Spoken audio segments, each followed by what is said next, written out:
Canada. Pour le moment, dans le Canada, dans l'enquête, il y a Maman Kaïkwamba. Voilà. Il semblerait, pour toi, c'était Maman Kaïkwamba dans le Canada. Bande komoko ba bengisi ngai to landa to solala papa. Si tout va bien, tu as la émission live.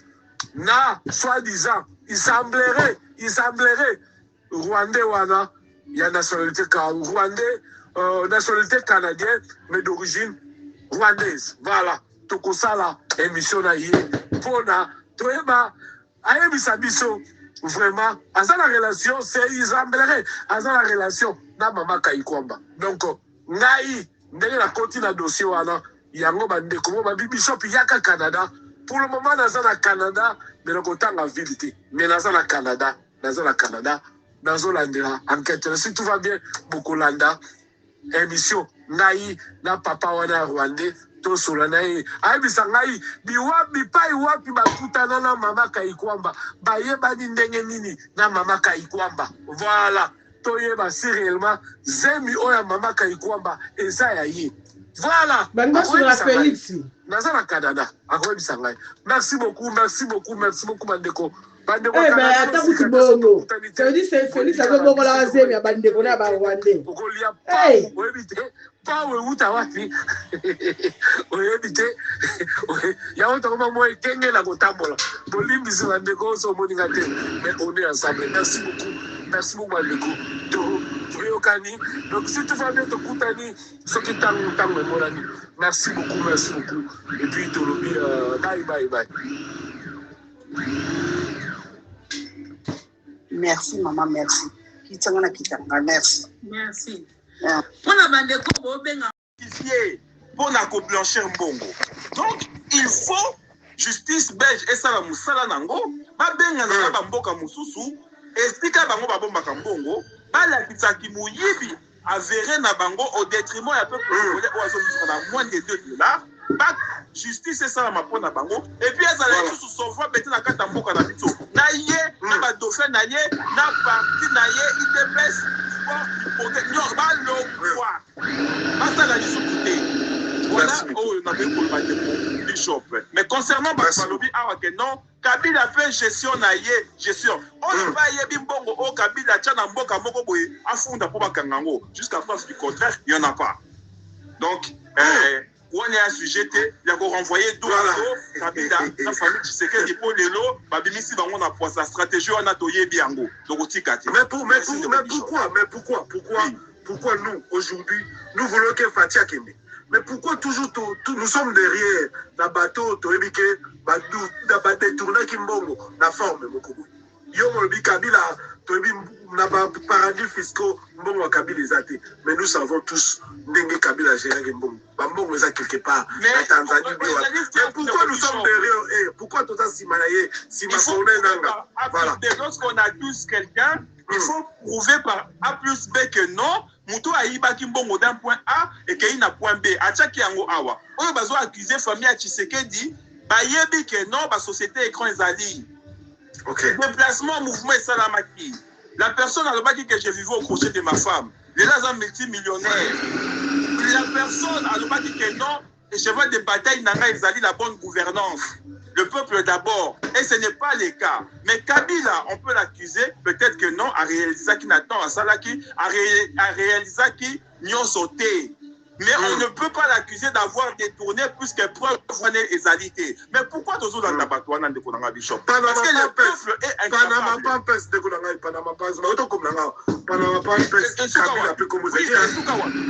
Non, comme les alliés. Le problème des alliés, c'est comme les alliés. Le problème des alliés, Sarkozy peut comme les alliés, va prouver que oui, il y a eu un financement libyen. Détournement, accueilli Boloko, comme Azaki ancien des présidents, 21 jours, Basengeli, Abima, Azana Brasté. Kabila peut par le pas qui m'a fait peur. Mais qui, procureur, n'a se saisir dans le dossier à l'objet que non, effectivement, Kabila a détourné, Togo Kangaba voir naye, na Songolo Pakala pays Moko. Non, il n'y en a pas. Sur il n'y a rien à voir jusqu'à présent. Mais pourquoi Bisso Lelo, on s'appuie sur Sauvons le Congo, on s'appuie sur Corneille Nanga? Parce que le peuple est incapable. La nature a horreur du vide. Comme le peuple est incapable, tokolanda mutu aza na capacité ya kolongola Félix, oyo azali le moindre mal, le moindre pire. Nde biso tokozala na nsima na ye. Et akozwa bokondi, tokoexige na ye erreur de passer Longwa, bonne gouvernance. Si Patani Mabé, on reviendra encore ici pour dénoncer pendant le Moussoussou. Mais pour le moment, Moutou a la capacité, il y a qu'au contrer, tu sais qu'il se connaît, je suis derrière lui. Merci. Merci beaucoup, merci beaucoup. Valdo, un mot. Valdo, bonjour, un mot. Valdo, bonjour. Bonjour, Ndeko Bishop. Voilà, bonjour, Ndeko. Un mot, je crois, rapidement. Merci beaucoup. Naoki ba débat voilà. Ngala lingaki ozwa un peu papier na bic. C'est parce que donc naoki sujet c'est plus makasi. Nayoka pas de tout, c'est-à-dire gestion nisa malamu. Ngeki na banda eloko libose zali. Soko ziba papier na bic après ko sa calcul na sima. Voilà, dans la papier na bic. Donc 57 millions. Oui, ils allaient à procès 100 jours. Et aujourd'hui, 324 millions. Oui, ils allaient à francophonie. Voilà. Aujourd'hui, 102 millions. Oui, ils allaient à projet Tigel. Aujourd'hui, 300 millions. Oui, ils allaient à Covid. Aujourd'hui, 600 millions où ils allaient à RAM. Aujourd'hui, 14 millions où ils allaient à Pyramide. Oyo, Fatia Kenegotala a moni pyramide d'Égypte, à la bique Balba Samoupé na Congo, et Mbonga Bima 14 millions. Aujourd'hui, 10 millions, il y a chez Kabi. Aujourd'hui, 32 millions, il y a zéro. Aujourd'hui, 24 millions, il y a route Kalambamboji. Voilà. Aujourd'hui, 300 millions, il y a forage. Oui, même à ta ministre qui est mon gars, projet ce qui est au Kaboulagana Mbongo, pour raisonner Sima. Voilà. Sima n'est au raisonner. Aujourd'hui, 13 millions, il y a lampadaire. Voilà. Aujourd'hui, 3 millions, il y a Sénat. Oui, ça dit que pour passer ma mine, tout cas pour le Sénat. Aujourd'hui, 70 millions. Il y a société minière. Voilà. Aujourd'hui, 25 000. Oui, ils allaient à East Mamaniema. Aujourd'hui, 250 000. Oui, ils allaient à Tanganyika. Aujourd'hui, 400 000. Il y a un projet de gestion. Donc, il y a la gestion. Aujourd'hui, 400 000 dollars. Oui, ils allaient à ministère de l'enseignement. Aujourd'hui, 90 millions de bis, nous qui Assemblée nationale. Aujourd'hui, 14 millions. Oh, il y a des écoles dans l'hôpital, 3 écoles dans l'hôpital. Mais ça là quand même, quand même, ça là moi, quand même. Oh, nous sommes au Tangelo, je dois dire qu'il y a pas besoin de calculer. Et ça la moitié.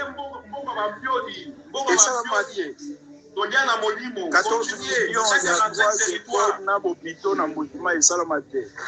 200 millions, il y a des drones, il y a 3 drones.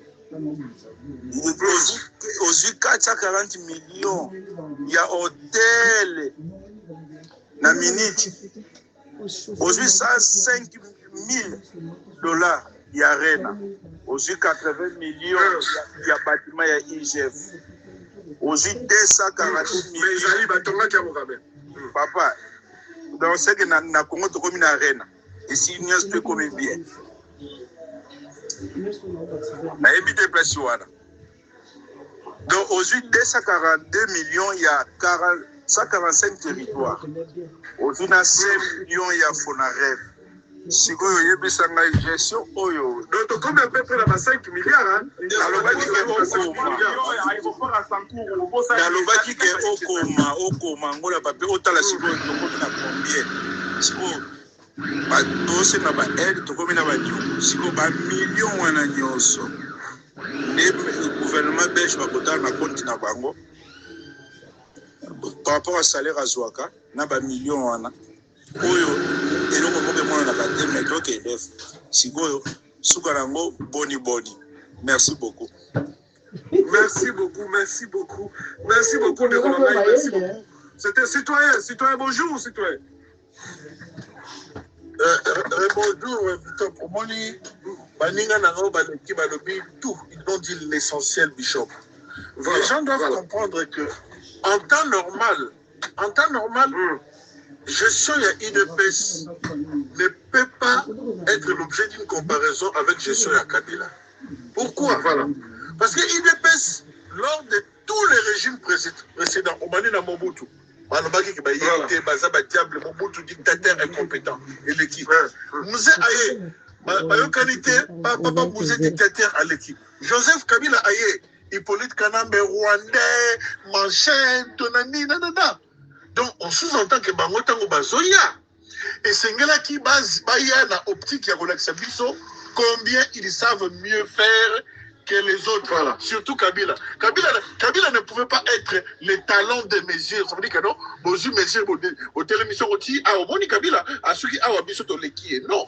Kabila ne pouvait même pas être une référence pour la Bino parce que Kabila, c'est le diable incarné, c'est l'incarnation de Lucifer. Donc en temps normal, quand vous venez, vous devez nous démontrer que vous devez faire 10 fois ou 20 fois mieux que Kabila. C'est ça en fait la chose. Ne venez pas chez vous. Bino Kabila. Kabila te dit que c'est diable. Ok, c'est le diable. Bino Basantu. Voilà. Qu'est-ce que vous avez fait de ce qu'on vous a dit? Parce qu'en temps normal, tout que vous sikate, diable appelle ça Bino Mboka Sanyongo. C'est ça. Diable, c'est le diable. Attaque Bino Mboka Sanyongo. Mais Bino dans 7 ans, Basantu, Bato Batambolaka, et si Kanza Mazaki Mabele, Yamoussala Souni Mwana, Bino. En 7 ans de pouvoir, en était Mongo, Mboka à hauteur de 16 milliards. Quand on retourne à Bino, Sali na Monini, on a c'est comme une université dans Boujimaï. On est sali même pas 50 millions. Sali na 16 milliards, parce que Zaboulou, Mboka, Sanyongo. Zaboulou Oya Kabila a géré Mboka de 2010 à 2018 sans que deux femmes morts en étranger. Dans 8 ans, on a organisé l'élection Mibale sans que deux femmes morts en étranger. Mais Bino, premier cycle électoral organisé en 2023, beaucoup de femmes autour de 1,4 milliard. Alors que Zaboulou Kabila, avant qu'il a renégocié contrat minier pour qu'ils aient un avantage dans Bino. Entreprise minière, on va payer l'État 2%. On paye l'État 10%. Ça veut dire que c'est le Bino 8%.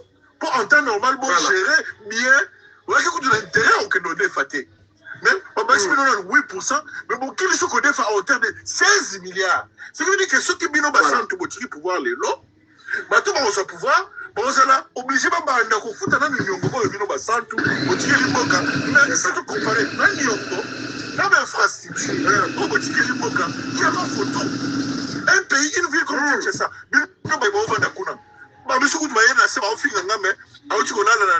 et ça les 2 semaines sans courant. Mais si quelqu'un n'a pas ma poche, ça va encore être. Mais alors, il y a un biso, tu dois la fête de ma condition, mais tu dois le là. Banzela, il n'y a pas un bakaka pour la désamorcer les coups. Niveau. Kinshasa est commis au lieu d'inondation et ça a des dégâts. D'abord, il y a des mailles, mais l'inondation comme ça a des dégâts en plein milieu de la ville. Ça veut dire qu'aux appels à la pas victoire, mais victoire inondée. Comme si victoire est d'abord en maille. Aux appels de l'enseignement, oui, avec de l'enseignement inondé, pour les votre fois inondé. Parce que vous avez un pouvoir, les gens qui sont arrivés en 7 ans. Ils n'ont pas pris la mesure de la responsabilité. Il faut te désengorger à quel niveau. Il faut te à quel niveau est ça, c'est Bino pouvoir, il y a Bino Basantu. Pouvoir, il y a Bino Yabanzelou. Donc, du coup, nous sommes là comme on a fait. Et finalement, Zaboulou, et c'est là qu'il peut Kabila, tout Zaboulou, Zabaye, oh, yes, voilà. C'est ça, en fait, la Bon, chose. Donc, vous nous avez un montré démon que vous connaissez plutôt qu'un ange que vous ne connaissez pas. Kabila n'a pas un bon bilan. Et le mauvais bilan, il y a Kabila, je le dis ici, et les tributaires, il y a des collaborateurs. Kabila, c'est quelqu'un en gestion RR, il a eu à faire des rois télé. Ça veut dire qu'il est président, mais dans un coin, il y a un Kalev Moutonde qui est le chef de l'ANER à Zokangabatu. Sans compter la présidente. Dans un coin, il y a un John Numbi qui était roi à Zokangabatu. Sans compter la présidente. Dans un coin, il y a un ministre des Finances très puissant. Dans un coin, il y a un Katoumbi gouverneur très puissant. Du coup, le président n'avait pas le contrôle de Batouana. Mais je pense, l'homme Kabila, l'individu Kabila, dans ma qualité humaine, au tient un individu Tshisekedi, dans ma qualité humaine, Tshisekedi c'est le pire. Parce que c'est un monsieur, collaborateur, Aponi, Miyibi, famille naïe, inconscience, Miyibi, Yemoko, pendant que na Ituri, Bassi la carte de maternité, un inconscient, il est au stade de partir à quelque fêté, et donc comment est-ce que tu qualification de ça c'est l'homme Tshisekedi. Voilà. L'homme Kabila, l'homme Kabila, charismatique, Alinga fête, Alinga ambiance, gâteau d'anniversaire à Pamba, Azoka Soli. Azoka Soli pour la souffler. Kabila. Azoka souffler gâteau d'anniversaire. Ah, tala bakosi biso mingi. Qu'un Tshisekedi d'aujourd'hui. Merci beaucoup les concitoyens, merci beaucoup, en tout cas de collègues citoyens, merci 243, merci aussi de Congo. Congo c'est notre pays, Congo et Zamboka na biso ya bakoko, tozaka na mboka moko. Ba français bazobunda pour la mboka la bango, ba belge bazobunda pour la mboka la bango. Biso pe tozala ba partout, tozala aux États-Unis, tozala en Suède, tozala en Finlande. Il faut que réfléchir tokozonga na mboka na biso. Alors tokozonga na mabele ni. Na mabele oyo Tshisekedi nazo diriger na lolengo yo. Désolé hein, makelele na on tapondu. Il faut tout ça l'effort. J'ai pas le choix. Avant biso to misonga na ba Congo, soki ba biso ba okindi. Congo ezonga na rai. Congo ezonga na rai. Biloko ya koyiba ba mbongo boye. Il faut Congo ezonga na rai. Nous sommes obligés. Soki te eza échec na biso. Eza échec pour la biso. Soki te Congo ezonga na rai te. Ba Lumumba ba bundaki, ba Kasavubu ba bundi, juste tozwa indépendance. Mboka toza nango. Jusque là, pays eza ba organisation te. Voilà c'est bon. Alors Tobunda, nous avons un pays béni, nous avons un pays riche, nous avons un pays oyo tozana nyoso, tokozanga lipate, tokozanga maïté, tokozanga eloko koliate, parce que tozana mabele, tozana nyoso. Mais pourquoi le peuple congolais va souffrir du colo ya bateau? Du colo ya bateau, souci la bango ba yiba, babosa ni peuple. C'est le temps congolais ya côté là-bas. Merci beaucoup. Soko matite kosilikate, soko matite kosilikate, on matana prochainement. Voilà. Tout ça il a grave moi bouquet temps. En tout cas tout Kabila ne parlait pas français, ne parlait pas lingala. Moi, je suis en train de rire. Nous avons les enfants qui sont nés aux États-Unis. Est-ce qu'ils parlent lingala et français? C'est pour dire qu'ils ne sont pas des Congolais. Ce sont les enfants congolais qui sont nés aux États-Unis. Ils ne parlent ni anglais, ni français, ni lingala. Mais je ne comprends pas le raisonnement. Il y a des Congolais. Kabila banda ko loba français, ta banda ko loba lingala te. Donc il n'est pas congolais. C'est quoi ce raisonnement-là? Il y en a bana mususu babotama en Allemagne, balobaka na bango allemand, ils ne parlent ni français ni lingala. C'est pour dire que ces enfants-là ne sont pas des Congolais. Alors, peuple, vraiment, moi, je ne comprends pas raisonnement, oh, la kabango, ou toi, mais ils sont qui oh, quand il est venu, il ne parlait pas lingala, il ne parlait pas français. Donc, bananyo sont au bout na États-Unis, na Allemagne, na Londres, partout, qui ne parlent pas lingala et français, ils ne sont plus des Congolais selon Yumo et Kishas. En tout cas, je ne sais même pas, mais. Merci beaucoup. Je vous comprends, merci beaucoup la Congolaise, maman Nabiso ya Tongo, merci beaucoup. Ben c'est ça. Maman Congo, c'est tellement, c'est triste quoi. C'est triste comment les Congolais Fachi aza koleka na Kisasa et ya ba Congolais ndako na bango ekota ki mvula ndako ekwei leki na ya kufi. Leki na ya kufi année passée. Année oyo susu ndako na bango ekwei na mvula mwana na ya kufi.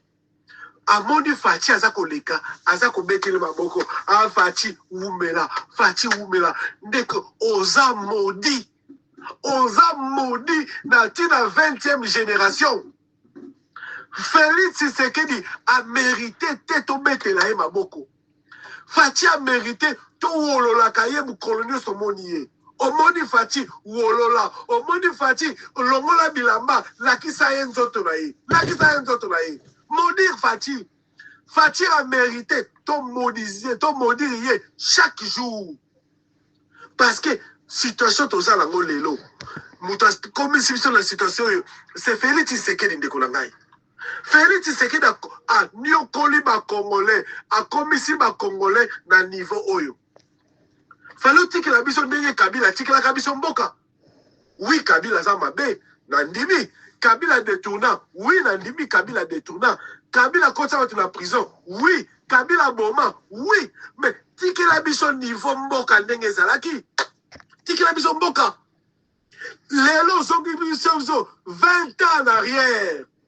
20 ans en arrière, les lots ont eu des négociations de Kolangaï. Tout le monde a eu des négociations. Fachi a comment ben d'attendre. A comment ben d'attendre pour aller en 2028. À ça l'appel Griezmann 2030. A changé la constitution. A ben de 2040, 2050 pour Salinini. Fachi au Salinini pour tirer le pouvoir. Allez, battu, balo batté. Nandolo au kotisi batu na aner batu bakoti CNS azokanga batu na nzela olobi kaka okangi bakungiyo olobi kaka babombiyo batu na makala batondi bolandi rapport bato kumawa na bajournaux batu na makala baza ko souffrir famille ya Félix Tshisekedi bakangisi bakokuna na ndolo batu baza ko souffrir. Et bon, Félix Tshisekedi, azo le kalanzela, oza ko betele maboko. Mais pourtant, pas si oyoza lango lelo. C'est à cause de Félix Tshisekedi. Ce qui vit na yo oza ko bongate, eza faute à mutu musote, c'est la faute à Félix Tshisekedi. Pas si nyos oza lango lelo, y a cause à Félix Tshisekedi. Eza la bande ko mususu, azana poto, abundi, asominda kule na Kisasa. Bata Félix Tshisekedi babuki ndako o asomba ndako wana na voie moko normalité babuki ndako wana ndiko la ngai yo zaka na poto webi na poto pona ko bomba 10 000 euros na poto awa bomba bomba mbongo 10 000 euros likele mbango sala ndenge ni po bomba 10 000 euros o bomba 20 000 euros siko muto asombi ndako na ye 60 000 euros asombi na Kisasa 10 000 euros asombi na Kisasa 100 000 euros asombi ndako na Kisasa. Félix Tshisekedi na bandeko na ye babuki ndako wana babotoli ndako wana mutu wana mbongo wana azoki ya crédit na poto adefaki na poto awa akozongisa crédit ya 600 000 euros ndenge nini ya 60 000 euros ndenge nini akozongisa crédit ya 100 000 euros ndenge nini. Tout ça fait Fachi ayebi yango te parce que Fachi atikala ko bomba ta 10 000 euros te et puis Fachi atikala ko sala na mboka oyo te. Fachi ndo sala na mboka oyo te. Alors tokotikele ndenge ni mboka oyo Congolais soki totikeli Félix Tshisekedi occasion to ko souffrir. Voilà. Toi ma dégola biso 243 bon tozwa citoyen. Voilà 243 bonjour. Bonjour Ndeko Bishop. Voilà, toujours yokayo ndeko langai. Ndeko, situation, la nesko otandi article au babimisi scandale. Babi balandana de compte historique ba compte bancaire. Ya Félix Tshisekedi na famille na ye. Yozo réfléchir neni. Est-ce que différence c'est kozala? So balandi historique. Il y a compte bancaire à Félix Tshisekedi. Est-ce que vous avez un scandale ou bien vous avez un normal? Bah, coûte 10 000 euros, après va coûter 15 000 euros, va coûter 20 000 euros. C'est normal, c'est un chef de l'État. Yo mon toujours quand même. Ndeko Bishop, il faut regarder que déjà, avant tout comme on a point wana, le 8 juillet 2025, ils ont une plainte déposée dans le parquet fédéral de Belgique, na avocat Bernard na Bruyek Megan.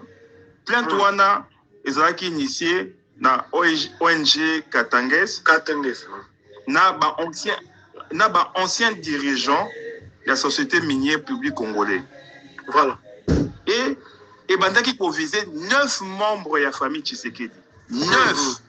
Tous des Belges. Tous des Belges. 9 membres, tous des Belges. Et dans 9 membres, wana, acteur principal, Denise Nyakero, épouse du président de la République. Ozoka, accusation moko très grave. Vol au sommet de l'État. Voilà. Donc, plainte et bandaki, depuis, si vous mundele, ce qu'à 8 ans naïe, à 8 ans naïe, il y a qu'à vérifier parce que à 8 ans, ce que les Cambouani zalaki, les Cambouamoko kakaboyati nati nate, bandaki va classer sans suite, ils n'allaient pas en arriver à là. Mais à 8 ans, il faut vérifier. Mais Monique, le problème est profond. Les alliés profonds. Les alliés volent, il y a bande organisée. C'est des personnes belges, des citoyens belges. Oyo ba yebi ba relevé bancaire na bango ya ba année na ba année. Voilà. Combien ba banda ki ko kotisa, combien ba banda ki ko binisa. Pour la plupart banda ko vivre na ba CPF, ba mangoya.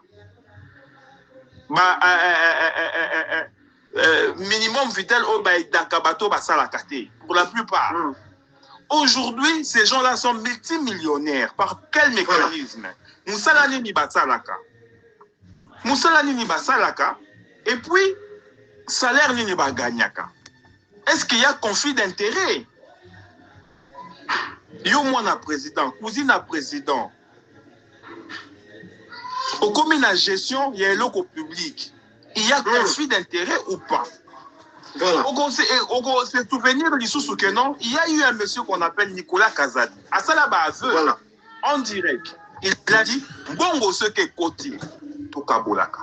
Mais il y a pas que service ou un sur balandaka. Ce n'est pas des paroles en l'air. Quand on se mboka ba camoufler ba benga qui est père de famille, mais pour la service ou c'est des arguments où est poussé bango. Ce qui est ministre et la finance. Voilà. Aye koluba que bazwa kambongo bakabola. C'est qu'il y a une part de vérité dans l'accusation. On peut voir que 9 membres de la famille présidentielle sont impliqués dans le détournement. Le chef d'accusation, il a dit grave. Quand même, détournement et blanchiment d'argent. Et historique Nabango, la procureure fédérale belge, Anne française, bon, on a habité négué français ou français, on a habité qu'on prononçait bien que. Accès historique, il y a un compte bancaire. Donc, lorsqu'on commence déjà à demander l'accès, na historique à un compte bancaire, parce que, il y a quand même des éléments où mais ma bateau, dans matière, moi, on s'est posé des questions. Félix a dit, je vivais au crochet de ma femme. Moi, c'est Nérez Zalaki, auxiliaire de vie. Avec un salaire, tout est un maximum, 1800 €, ou voire même 2000 €. Il vivait au crochet de sa femme. Mais comment aujourd'hui, Moutoua a dit qu'on vivre dans le crochet de sa femme? Il se paye le luxe de mettre des montres en temps de crise, voilà, d'agression, de guerre, des montres à 210 000 €, des sandales à 13 000 €. Il y a une folie de grandeur. Excellent les Aliwana. Quand tu vas demander de l'argent en Europe, pas ça un bongo, il y a un vaccin, pas ça un bongo, il y a aider, ONG, tu bouffes, bonga francophonie, tu bouffes. Détournement, il y a 100 jours, plus d'1 milliard et bima, Yiba. Plus on avance dans le dossier, aux hommes, on a des chiffres, on va avancer qu'avant c'était 100 millions, rétro-commission à 15 millions. Non, c'est à hauteur de milliards et bima. balobi que projet wana ezalaki exécuté à 90 ou 90%. Ça dépend en français, belge ou français.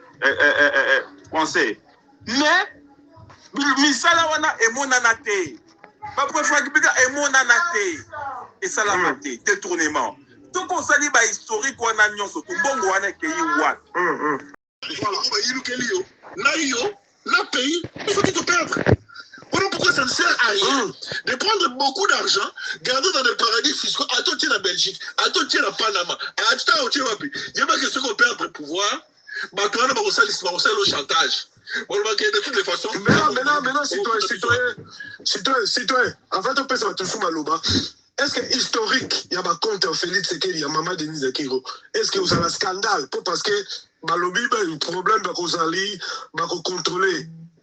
Historique, Mambo on a bango, depuis 2001, 2005, 2010, 2018.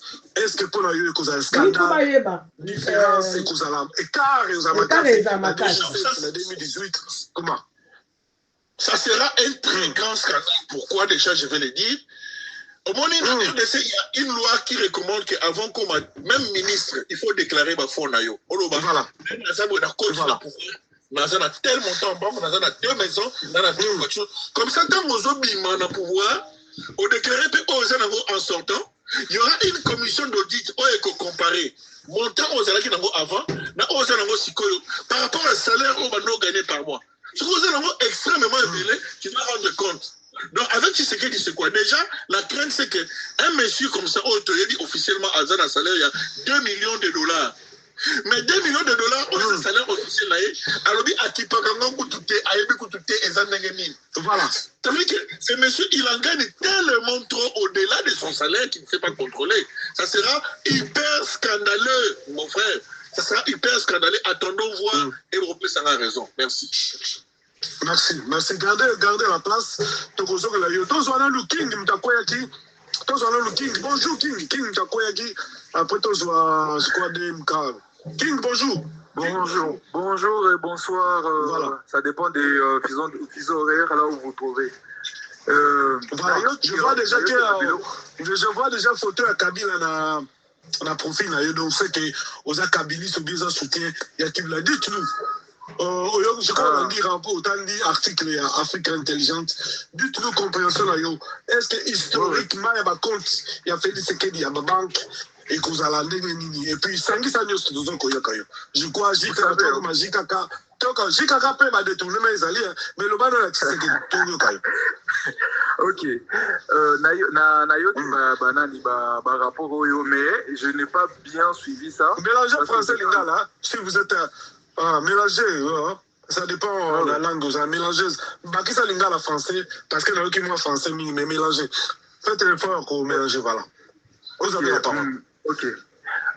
Nayoka qui par rapport au Bimaki concernant Mbongo Félix. Vous savez, une personne qui vole comme ça, il ne vole pas seulement, il fait des braquages. À où ça la braquage na RDC.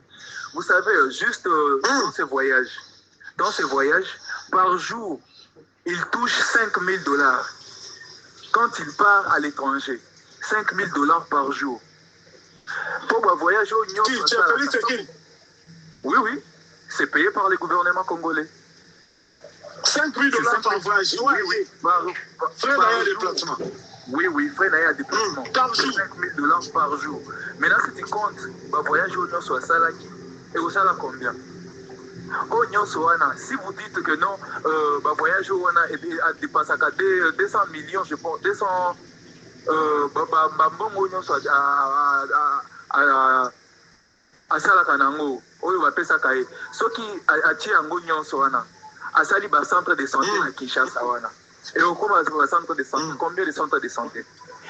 Mais là, nous avons biloko nyonso wana te po toyebi biso nyonso ke non Félix aza moyibi ye wana bazi kuna biso nyonso toyebi yango.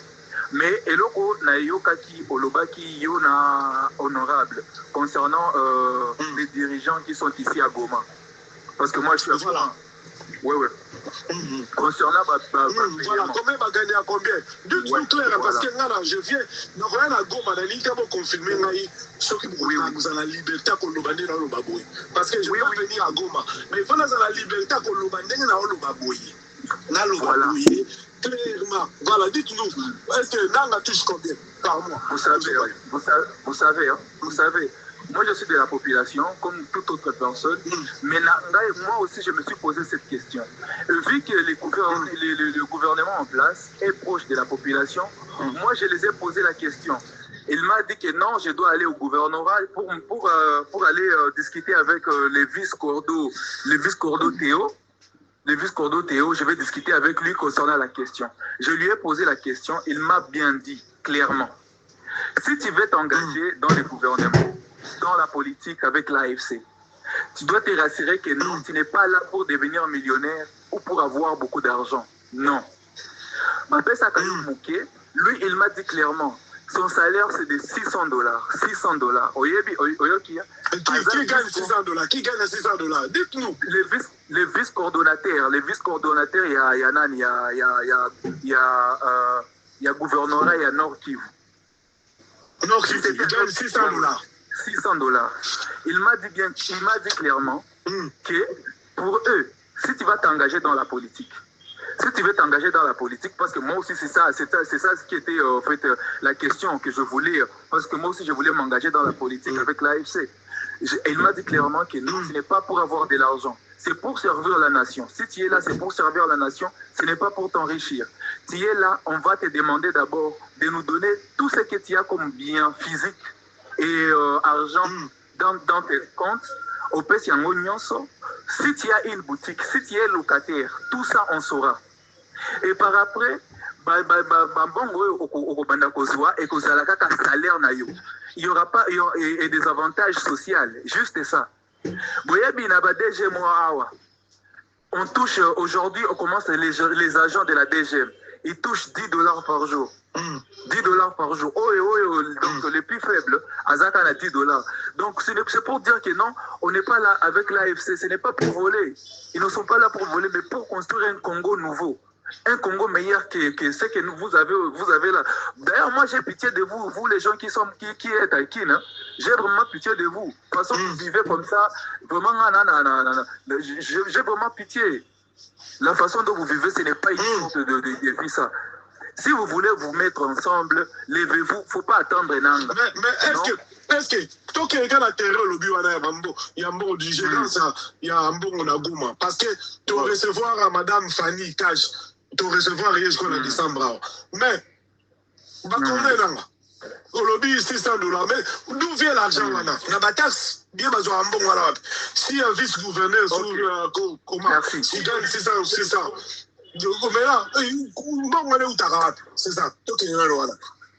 Ouais, voilà, ok. Vous savez, hein, il y a la RDC comment dire, là où on peut investir, là où la République pourrait investir et ils vont trouver de l'argent. C'est comme ça que l'AFC fonctionne. Vous savez, à Goma, il n'y avait pas vraiment de sociétés qui étaient là pour l'assainissement de la ville. Aujourd'hui, nous avons une société gouvernementale pour l'assainissement de la ville. Et taxe et tout. Taxe nini bafutisaka na Goma. C'est juste la taxe de l'assainissement. Taxe et assainissement. 6 000 francs par ménage les mois. 6 000 francs par ménage les mois. Maintenant, tout ça, quand tu mélanges tout ça, et aujourd'hui, ils ont lancé aussi une entreprise, et aussi c'est de l'assainissement, mais assainissement, ils ont approfondi. Nani, Kivu Clean, de Bapesi Yango Kombo. Boulangerie, un restaurant, les week-ends comme ça, et ils sont chargés de venir faire la propriété de tout là où tu fais du business de ce genre. Ils sont là pour ça. Et maintenant, et c'est comme ça qu'on y trouve de l'argent. Ce n'est pas dire que c'est au minéré, il n'y en a pas. Il n'y en a pas, ce n'est pas les histoires des minéraux, ce ne sont pas des histoires de détournement comme je vois à Kinshasa, c'est juste l'argent que les Congolais eux-mêmes contribuent et c'est pour payer les agents de l'État. Voilà, merci beaucoup. On va essayer d'approfondir ma question parce que en tout cas, partout au Congo, dans Congolais, même la Goma, on va vérifier, même la Nord qui on va vérifier à Congolais. Merci beaucoup, les coquins. Pardon. Vous avez. La question, Moko. Goma à 2024. Goma à 2024.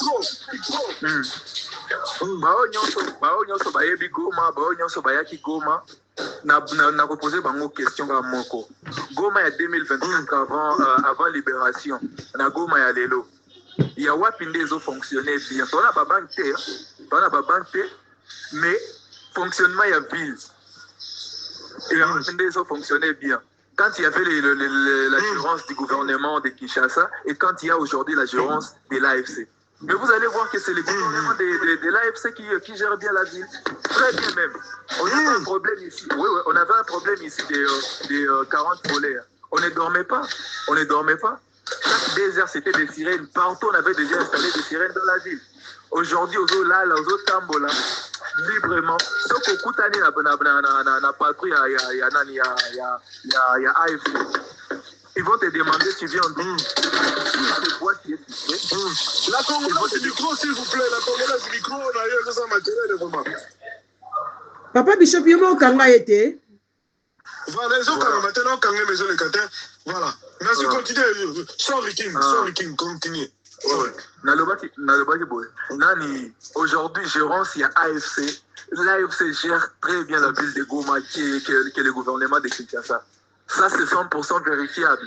Que ce soit niveau sécuritaire, niveau développement, niveau propriété, Goma est en train d'évoluer plus que ce que le gouvernement de Kinshasa faisait pour la ville de Goma. Nous avions eu des problèmes. Vous croyez 1-23 la Kinshasa, qu'on est dans la Kinshasa, Kinshasa, c'est que vous allez mieux par rapport à l'élo. Congo, vous allez mieux. Je vous le jure. Si Mbappé Kaka AFC 6 mois à Kinshasa, vous allez voir les changements. Vous allez voir les changements clairs, comme nous les voyons aujourd'hui. Ceux qui ont commentaires, ceux qui ont vérité, ceux qui ont vérité. Mais je vous le jure, Goma, on ne dormait pas. On ne dormait pas. Des braquages en plein jour comme ça. Babomi va échanger. Mais aujourd'hui, toi, et puis vous allez me dire que non, gouvernement Kinshasa est zone. Batracasserie, il y a RDC. Batracasserie, il y a policiers, il y a soldats, il y a roulage. Mais aujourd'hui, vous êtes là, on est libre. On est libre. Beaucoup risquent de faire l'équipe. Beaucoup risquent de faire l'équipe. Parce que c'est naturalité. Félix Tshisekedi, na Kabila. Faut pas peu moment la ma bête 50. Parce que ça y a naturalité. Voilà. Parce que pourquoi? Et d'abord, peuple Nabiso. Makabiliste Babi, non. Makabiliste Babi, non. Yoga Makabiliste, Naïmi Babi, non. Non, pourquoi? Et ça, problème est un peuple. Non, ils ont parce que c'est la naturalité. Peuple, ils ont compris. Kala, na Kisasa, sont s'organiser. Ceux qui s'organiser na Kisasa, fatia kosa la 2 jours. 2 jours. Nous sommes militaires. Nandolo. Kala militaire batondisi Nandolo. Et bili baza kokufa. Yoki kaka na lisolo ya Félix Tshisekedi bakangi babwaki Nandolo. Moi sino sera na mikolo babazwi moi sino babwaki. Bamoni ndeko na mikolo bakangi batu Nandolo batu batondi. Bas militaire batondi. Bakokufa ba militaire ba officier bakokufa. Réveillez-vous, Bobeta Moutou à coup d'état. Bobeta Yelo quoi qu'il y ait. Ton mérité t'es cause. En vous tenez à ma casse la ville à Kinshasa. Ton mérité t'es. Ton mérité Moutonio se met sauf Félix Tshisekedi. Mais vous comprenez, n'ayez des garçons, Azako, Azana pouvoir qu'il est presque 7 ans. Fatia Azana pouvoir 7 ans à vous. Ah, ça. Tu veux qu'on est là? Donc, Si on a dit dans le langage à Corneille Nanga, le langage à Corneille Nanga, et on a saqué, pour le moment, Moutouté, on a fait disséquer dans le pouvoir. Moutouté. Félix Tshisekedi a développé dans le sens de ma baie, force Mokoboé, il y a qu'à dominer. Les aides démoniaques. Alors, ceux qui sont organisés, na peuple, wana kaka, oyo baza kozela Yesu, baza kozela Nzambe, baza kozela Nzambe sala, bakotika na pouvoir. Voilà pourquoi il faut s'organiser, qu'on bête à papa et le roi Kende. Félix Tshisekedi doit partir. Nako soutenir Mutu Nyonso, oyo, ako bête à Félix Tshisekedi loko, toko soutenir. Voilà pourquoi biso on tolinga Kabila. Parce que Kabila joue. Ah, boyo qui est. Bozo tinda batu balinga Kabila. Je suis pas la seule, hein. Na minute yoyo, faut sauver les Congo. Faut sauver Congo. Na minute yoyo. Toza na choix te. Congo baza kozikisa. Simba biloko a pris ma courir. Congo ezali baguette na biso ya suka. Congo ezali lipa na biso ya suka. Congo ezali nzungu apondo madeso ya suka tokolia na pokwa. So nzungu apondo madeso wana mwana moko ya liboma aza kozwa nzungu wana akele bwaka ngo na poubelle. Il faut botele maboka ngaye o ina nzungu na biso kolia. C'est Félix Tshisekedi waliboma. So botali Félix Tshisekedi. So botali vous remarquez Fatia sa normalité. Mais question ezali so qui Fatia sa normalité. Ce qui fait ça liboma, ce qui fait mutu ça ko s'arrêter. Mais pourquoi ça la pouvoir il est là? Pourquoi ça continue à dominer? C'est ça. Pourquoi Fatih continue à nous dominer? Donc c'est ça. Congolais a responsabilité la biso. Voilà. Toi quand le citoyen, bonjour les citoyens. Bonjour citoyens, vous êtes là? Bonjour à tous, bonjour à toute la famille. Très bien. Bishop Moni, voilà. Ça fait très mal. Ça fait très mal tant aux gens à panel, aux Oyoka, un esclave qui est en train d'adorer son bourreau. Na français, le syndrome de Stockholm. Le syndrome de Stockholm consiste en quoi? Le syndrome de Stockholm est ça, esclave, moumou, mais à comme il ça fait vraiment, c'est pitoyable. Quand quelqu'un, Oyo, Félix Tshisekedi est censé être son serviteur, ça veut dire que, bonjour Félix Tshisekedi, vous placez Esika en tant que serviteur Nabino. Bon, que monsieur, en tant que serviteur Nabiso, salaire n'a pas tel montant. Donc déjà, le fait que tout de la présidente, c'est un très grand privilège, c'est un très grand avantage. La multitude de la population autour de Congo, Toponio. Cela ne veut pas dire que tu es le plus intelligent du pays. Cela ne veut pas dire que tu es le plus compétent du pays. Une chance est tombée que yo ose le privilège au Kamambo Kawana. Sur ce, la loi épaisse déjà avantage et belé dans les politiciens. Lorsqu'on sait combien est le salaire d'un président de la République dans Mokawana. Avantage et belé. Maintenant, on a un panel TikTok boy à lobby. À sa président, à quoi qu'on a une richesse, il y a 50% chez Camille. À sa président, il y a aussi la mine. Bishop. Vous avez le mot tout à l'heure, que non? Félix Tshisekedi toko bengana ni pona nini azokotie kozala wana. Félix Tshisekedi azokotie kozala wana parce que une très bonne partie des Congolais, les hommes congolais à qualité à Moutoua Mataki Awa, Azoïb Sabino, Tshisekedi a un droit, il y a la richesse, il y a Congo, et d'en faire ce qu'il veut, parce que c'est le président de la République. Quel niveau il y a réflexion? Et puis il faut dire, Félix Tshisekedi, par rapport à Kabila, Félix Tshisekedi, à quoi là en Belgique, Kabila, tu as dit que Félix, Bishop, en Afrique, la complexe. Ce n'est pas le fait que quelqu'un grandit en Europe, qu'il a une bonne moralité, une bonne éducation. Parlons-en, famille Tshisekedi et famille Kabila, en termes d'éducation. Vous comparez par exemple Balé. Famille Tshisekedi, en très grande majorité, c'est des Belges, des gens qui ont grandi en Europe. Mais ces gens ne se sont pas gênés. Il y a qu'on battu par présidence, qu'on garango les Kinshasa. Ça, c'est quelle image que ces gens nous ont donné en revenant de Belgique? L'éducation zéro. Zéro, comme la colonne Afrique. Quand je vois l'éducation, on a la soirée de ma parole, tout ce qu'ils ont de différent de nous, ils ont français, anglais, wesh wesh. Mais en termes d'éducation, ils n'ont pas d'éducation, ils n'ont pas de moralité. On compare dans une famille de Kabila, on va connaître la Tanzanie, l'Afrique, mais des gens, oh non, moi, je suis boîte de Betty Mundouki. Et qui le fait? La RDC. C'est un Anthony Tshisekedi à qui l'on a confié la SICOMINE.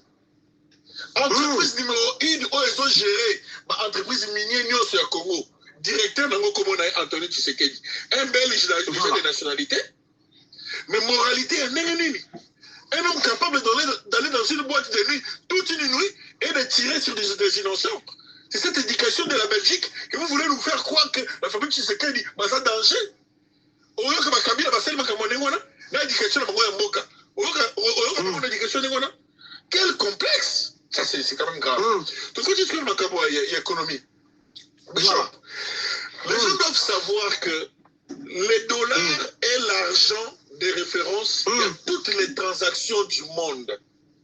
La transaction dans le monde où Salamaka et Zalaka fait par référence, il y a dollar, la monnaie américaine, il y a bien noté. Et du coup, les Américains ont mis un mécanisme pour quotidien, traçabilité, et un bon, on a beaucoup de choses qui sont attends, moi, on est à Bishop, mais maman, foyer, est-ce qu'ils ont financé le terreau? Est-ce que Bishop, moi, a de manière légale, et on a monnaie chaque billet à dollar, et ça a code, et ça a contrôlé par un certain code SWIFT. On a déterminé traçabilité en bon. Donc, il y a un money, en Afrique, ils ont du mal. Il y a comment la banque est contrôlée par la Fed. La Fed, c'est la plus grande banque américaine. La banque américaine, JP Morgan, qui contrôle la transaction dans le monde, du moins dans le pays, ils ont tributaires dans le bango. Notamment l'Union européenne et une bonne partie de l'Union africaine, tout ça. Donc, ils doivent les contrôler. Qui plus est, Bino Bozawana Mbangu, beaucoup de femmes dans FMI. C'est les institutions de Bretton Woods. Donc, Mbangu, qui est fâché Bango, mais si vous Bango va se contrôler, parce que vous la Belgique, on ne va contrôler, mais c'était tous indépendants. Oh, papa. Bato bakoki kolobela makambo ya indépendance ya bapelo kwa Burkina Faso ba Mali ba Niger oyo balongwe na système ya Fed na système ya dépendance occidentale. Mais vous êtes encore dans la dépendance occidentale. Bon défi bango même 16 milliards. Parce que c'est les mêmes personnes, elles sont Belgique, poursuivre la traçabilité, tout ça payé indépendant. Vous avez la vraie indépendance chez Bango. Aussi longtemps que vous utilisez dollars là comme monnaie à la transaction, pour la banque occidentale, aussi longtemps que pour la bosse dans le projet de Bino, vous avez une institution à Bango, vous avez toujours dépendant d'un dictat à Bango. Bon, ça qui s'est fait, vous n'êtes pas totalement indépendant. C'est ça en fait le problème avec les gens. Les gens pensent que parce que vous avez RDC, vous avez président Fachi, vous avez indépendance. Non, RDC et vos indépendances jouent pour dépendre dans le système de la ça c'est un fait. Mais non, je vais éclaircir aussi sur autre chose. Il y a moi là aux Omona, Batouana, depuis un certain moment, maintenant que nous sommes en Belgique. Mais ce que Belgique, comme c'est un pays où ils ont dépendre de la Fed américaine, Bango, va déplacer un monde et c'est la ressource gardée dans un système contrôlé par Fed, soit l'Union européenne. Ils utilisent désormais paradis fiscaux. Donc, on va parler un peu de paradis fiscaux. Et ça, c'est bakoki contrôler en côté à l'international. C'est le pays où ils ont échappé dans le contrôle. Il y a Fed qui est la Banque centrale américaine. ba pays wana eza lokola ba île Maurice, ba pays wana eza lokola ba Bahamas, ba pays wana eza lokola ba Bahamas, ba Panama, yango wana ba pays wana ba paradis fiscaux. Donc ba ozwana oyo kaka bozomona au Belgique akangi wana eza mukie par rapport à oyo ba bombi déjà dans les paradis fiscaux. Yango wana bandaki koyoka Vili et Chimanga. Tant ba piège kaya na ba investisseur wana ya lokuta. Alors ba ki que non biso tout tout ça la président de la République tant ko kopé ya ka bo verser biso là par ya président to ke na ko bon na ba banque na île Maurice parce que île Maurice peut être un paradis fiscal. Oyo même la Luxembourg et oyo système Swift et contrôlant système il a fait et contrôlant mais qu'à cela ne tienne si cela est gardé en dollars bah américain bah il dit que là mon échappé biso et que na Panama exemple voilà peuple bakonzi va bénéficier tolingi tangu Congo kozala libérer lobby peuple faut va bénéficier peuple faut va lia peuple combat na biso lelo ezali pour la population papema peuple congolais aniokwami mingi bokolo ba Kabila lelo tokosimba yete parce que tozo kango la Congo na Kabila za wana toza wana poto bunda poto longola waliboma mutu azoboma mboka Félix Tshisekedi mais Kabila za musantu te Kabila za musantu te mais ndenge tokende kobunda bitumba poto longola liboma oyo tokosimba yete mais Kabila za musantu te voilà on continue maman Eliane Eli bonjour oui bonjour ndeko Bishop bonjour mingi na bandeko nyonso boza na panel voilà je peux koyamba yo toza koyoka yo balobi va contrôler ma compte historique ya Félix Tshisekedi Maman Denise Kiakiro batala ba compte bancaire na bango bandelti lelo pona yo moni ndenge nini ba compte na bango ikoza malamu bien bakokuta ba détail kozala bien te mutu azali na $100 mbala moko akomi na $300,000 n'est-ce pas c'est un jour yo lobini et vous en ndeni so mais vous appelez ka catastrophe parce que même la mise ezomonana eza catastrophe na lobby ngai na yana na bandeko parce que pene lo motiver ngai na zaki na fenêtre il y a des fois to yaka to za na besoin to yoka batu pour to zo un plus mais tant batu bozo mata pour boya suko quoi broutir sous peuple ça nous arrange pas et zo senga la biso que to mata pour to ya ko balaye ba salité na ndo mema na ba panel na ebitende ko ngai honorable au lobby batu na ndo bozala na ba ona poto garçon ana oyebi azala na poto parce que koyoka ye na ndimite ngazaka na poto oka usoka zaka na poto bande ko oyo bozaka na poto bosala ka effort bolesa ka mabumute bolesa ka pe mitu et ça très important tango za mwana poto kolesa ka libumute lesa mutu parce que ya mutu e ko sunga lobi okuna kolesa libume ko suka ka na cabinet voilà bisengo ka ya cabinet.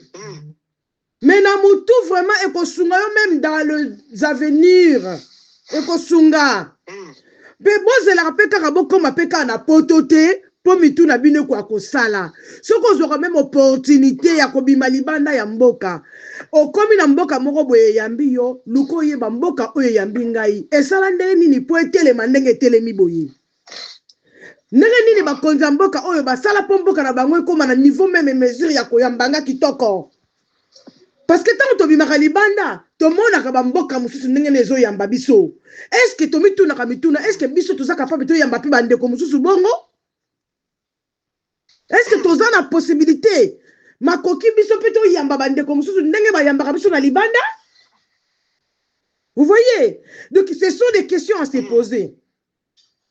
On les a pour bande ko ba mati, ndeko nga na minute onga na zolo banonga Mamelian Elibix naza na mabele ya mundele na minute oyo naza suna Kongo tina na mabele ya mundele siko na mabele oyo ya mundele depuis naza awa même yo moko na téléphone na yo ndeko mobile oyo mataki awa oza ko inventer biso ke Félix akoza ata na 4-5 comptes et pekisa miteme na musala nini asalaka na vie na ye po akoma na 4-5 comptes parce que même ngala minute on a ko fungola pe 5 comptes mais il faut nous aller na bikoti seli il faut la justifier Voilà.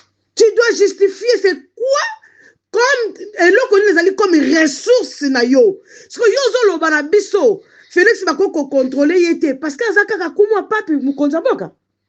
Est-ce que na mboka on nga na vandi awa toyoka ke Macron bazana droit azana droit à tondi sa mbongo nyoso tu ya France na ba continent ye? Jamais. Mais non. Et le que la kabongo te Macron oyo koleka na mbongo koleka na continent ye. Ezaka ka pays na ye et puis ezali batu nyoso tu ba yebiango. Soko betiango na Google na yo na téléphone non de mobile et kolaksa yo combien Macron gagne.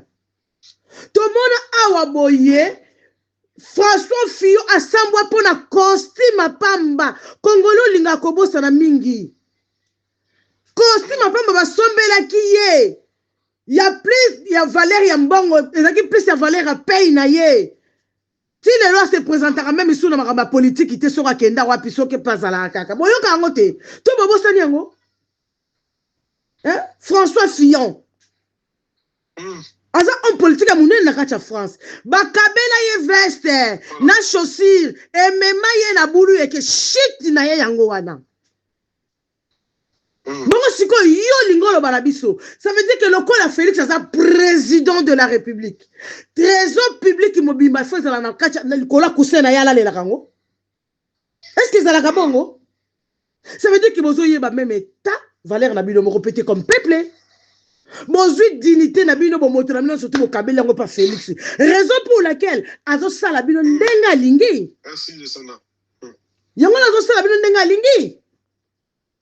C'est quoi ça? Quel peuple? Si je pour yo et que nous allons congolais et nous la moussa plus ma congolais kutuba est révolté bango n'est-ce pas? Nakoloba eloko soki bakolinga bandiminga parce que na loba ngo partout. Noko Bishop. Premier mandat à Félix, j'étais parmi les femmes. Oh, ba contacta ka ba bimisaka mbongo à l'époque. Denise Nyakero azalaki collé serré na mwasi ya Kamere. Na premier mandat.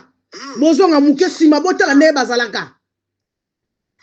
Voilà. J'étais parmi les dames qui ont proposé de faire sortir l'argent du pays. Menga na boya ka yango. Na bimisa te na boya yango. Quelques mois après na yekolanda ndeko na biso kombo ne sunani azaka na Bruxelles. Ah, kombo Kiminga. Asala ba émission na yepe calme boya na continent.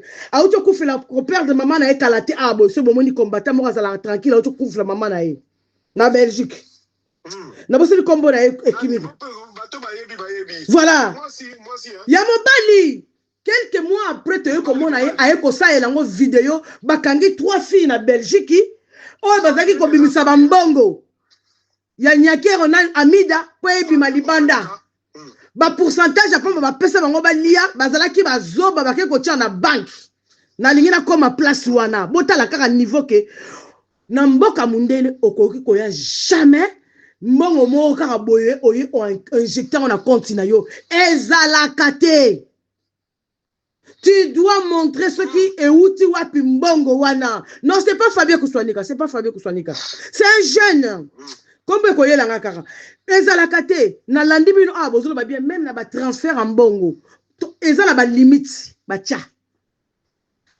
Ezala ba limite oyo koko tinda pe koko recevoir. Faut ba luka ba yeba obimisa mbongo wana pona nini. Surtout depuis makambe koma ki ya ko soutenir ba tora to tanga kombo te poto za na TikTok. Ba limite mbongo koma pona ko sukola pe mbongo na koloba ngo pe na lingala kaka pona ko sukola pe mbongo bo zeble Congo voilà komba ngo yango zeble Congo mtasala émission wana ti le leza na kacha TikTok na kacha YouTube na ye ozomona ezala katende konanga bazana droit ba vérifier ce Félix alingi ba vérifier mbongo na été il faut garder on a Congo ce Félix na famille na ye balingi ba yeba combien bazana ngote o combien ba o ba gagner te ba garder on a kacha Congo dès que bimi libanda ya Congo enyati mboka mundele awa nyoso ezala na transparence les contrats que soko gagner ka muke yene mtakopesa yo mundele sous sa pesio Mais ce qu'on a dans belé, il faut justifier. Bon, on est où tu wapi. On sala kanini, on gagne kanini. Imagine toi que ne compte crédit, bazo calculer les yo. Au foot randa kuno combien, au lia ka combien na mois, au foot ba facture no combien tu kan na pocha même épargne na yo. Mundela zo prévenir yo. Tu dois mettre quelque chose dans ton épargne. Biso te yeko kota poto sika mais tozo yeko la nyoso on peut te maîtriser yango. Et alors, bino bono bake Félix Bazana doit contrôler été nandenge nini. Yeba yango kende ko bishop kuna sola mabese lumba ka bandakala. Ndenge kaka papa na biso le Katange honorable lobby contrôle ye bandaka utakala. Babandaka ko suspecter bango utakala parce que biso sto yebi bino bozo kota aka ko finga ka Kabila. Kabila utaki na baboti. Est-ce que aboya baboti na ye? Bongo Félix ya utaki na ba vinini. Félix bino bolinga bola ksabatuke autaki na vie ya meilleure mais to mona ba vidéo pe na kati ya réseaux sociaux ezali bazo la ksabino ke tous les mois basa la kabango tsitsani po basilisa sans amo bimba bake ko somela bango ba course bake ko tikela bango vie ya bourgeoisie ezala kité peut-être biso ba route ba tozaki na biso ba fa pauvre tozaki ko lia biso ma lamu kitoko ko le kamtu e pa na bango po bango bazali ko dépendre na batu na bango ya parti politique il faut ba kongolela bango ba mbongo ba sela bango ba course ya moi ba ke ko tikela bango comme provision likambu ya nationalité wana nga na yeba yango banda kala e bishop peut-être yo po yebite mais ngai ti lelo ngai lienti lelo ngam na so bomona ba cimetière ya papa Etienne ngam na panza yango na réseaux sociaux ngai ndeko na ngam bali mutazalaka wana eloko na ona bimisa te eza vidéo Etienne azonga na Kinshasa te Etienne Tshisekedi wa Mulumba ti lelo zaka na Bruxelles so bolingi botuni photo manope nazana yango ti lelo ba photo wana nazana ngo ya cimetière papa Etienne ngamu na bimisa ndambu na kabela na yoka ko kabela na tindikela ngo bato basenga ngai mwa ndambu eloko na bimisa te tina mukwa lelo ezaka video ezala kana yango na Bruxelles Félix ayiba batu pe kaka 10 millions pona kokosa na liboma ya koloba na zongisi koro ezala te ezonga Kinshasa te koro ya Mulumba ti lelo ezala kana Bruxelles botu na photo mano akoyebisa bino donc mausolée ça qui ça c'est vide ezalaka vide bilamba ya papa wana na basapatu na yene ba moniere na mtu bazonga nango yango na moni na kati ya invitation na Kabila pa boya ko ya parce que même bango ba belge ba yeba ki yango quand même que eza farce ba bimisa corps ya mwana mbali ya tata batute ba bimisa yango te ba bimisa yango te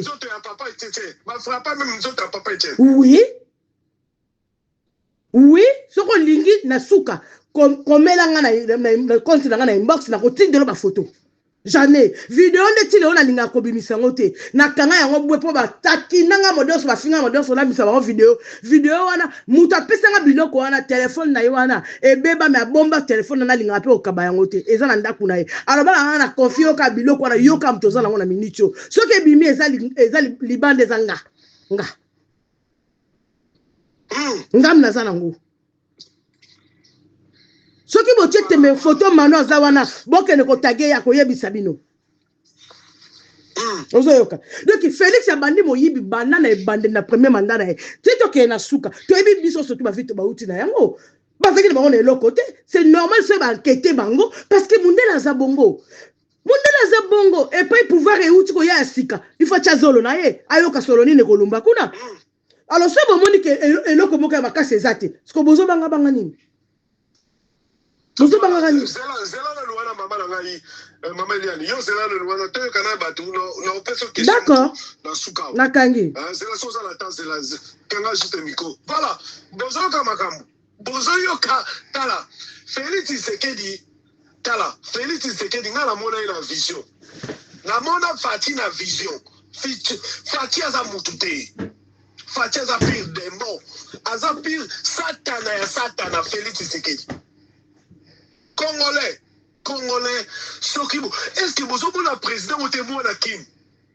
Félix Tshisekedi aza mwana ote uta soki wapi aza kinwa mwana Kisasa Félix Tshisekedi ndenge na ville na ye Kisasa aza incapable à s'organiser même na ville na ye ya na ngai même il serait échoué même la coquille le côté mais la ville natale na ngai beti matani Donc, nous ça là quand même, ça la symbolique, ça, mais bon, t'as qui ça n'engezali.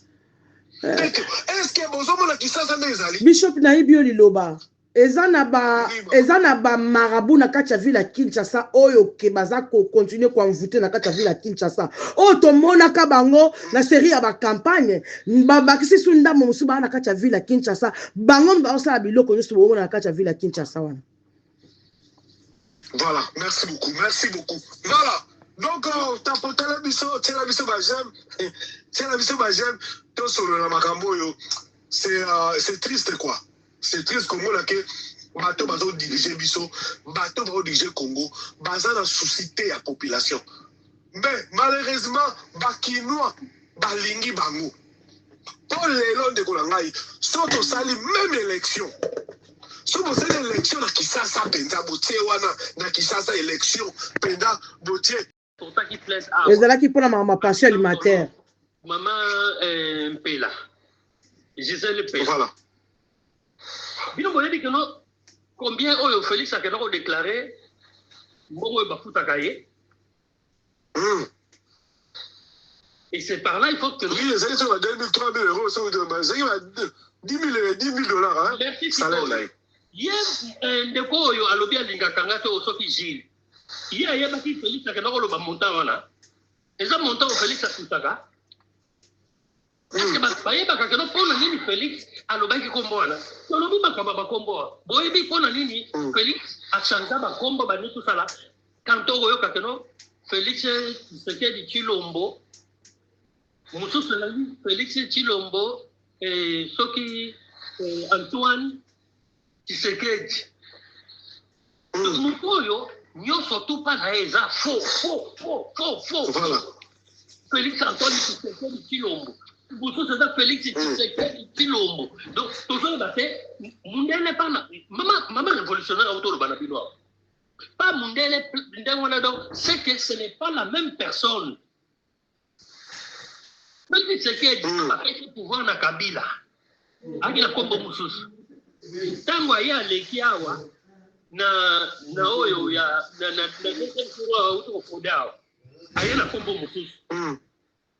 Bon, et ça deux personnes différentes. Félix Ndangazana Bazan Moutokanga. Asa Moutokanga.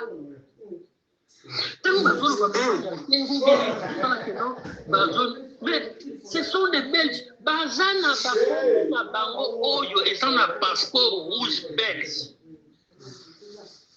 Ce n'est pas pour rien. Est-ce que Maman Diakir va sa belge? C'est vrai. On continue. Mais surtout dans la Belgique, tu es bien. Tant que tu as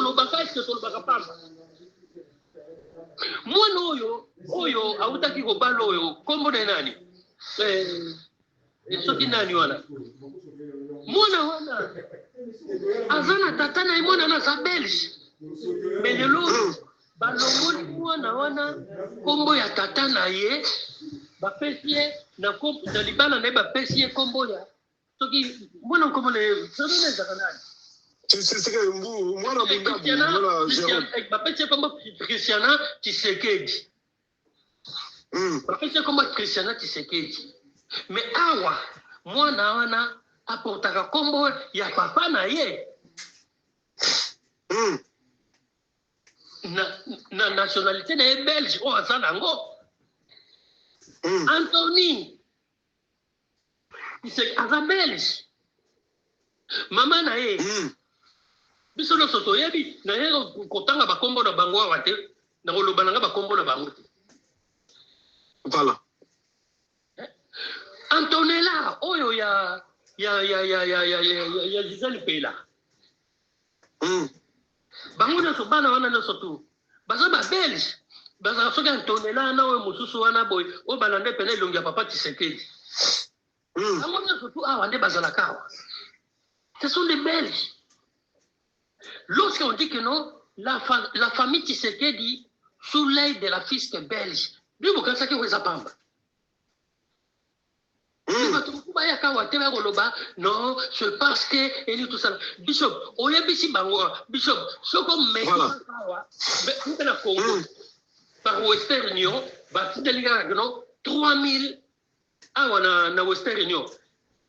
na kozwa te. C'est ça. Ngai soki na lingi natinda mbongo na Western Union nakoki kolekisa même pas plus de 1500. Voilà.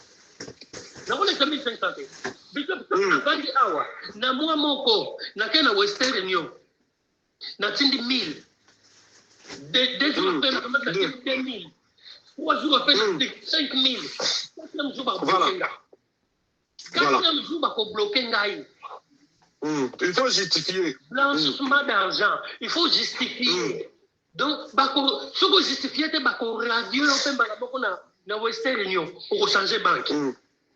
C'est pour cela au Moni Awa, bande comme sous basana agence, il y a voyage. Voilà. Mais na c'est voyage, il y a voyage, du coup na boé, il y a agence, il y a voyage. Tout na kabambongo, il y a montagne. Voilà. Mais kuno que nous allons kananda kukuna. Voilà. Et tout ça, ma belge, ma copie, tout, voilà, c'est ça. Mais, si koyo, tant que tu fous un pourcentage, Joana, il y a manette, il y a un fouté lango, parce que l'agence de voyage, Joana, il n'y a pas de fouté lango. Mais quoi que l'on fasse, comme tout ça, quoi que l'on bawa, babilo comme sous, je vais ça regrettable. Il y a des choses. Boye na photo me bozalaka na photo te. Ko bimisa buzoba ya boye en public. Mais selon ndenge yo yebi, est-ce que différence na ba compte bancaire ba Tshisekedi ndenge bazali kala na lelo écart eza monene so batali historique. Mais ça se voit aux yeux de tous. Police fiscale. Alandeli yango papa. Comment yo Niakero au bandaki ou gagné awa à l'époque, tant que femme auxiliaire, ou bato babenga kaye infirmière. Non, elle n'a jamais été infirmière. Infirmière. Elle était que non une femme auxiliaire. Na maison de retraite. La maison de retraite. Mais si kabanda ko sala. Elle gagnait 1400 euros. Avant Babanda, hein? Mais elle gagnait 1400 euros. 1400 net. Brit na habité. Est-ce que baso ba habité salaire net na Brit ba yebiango? Kabila ni zola ayam dina ba bot abanako est-ce que yé ndira za wana bot aybi salaire Brit na ye?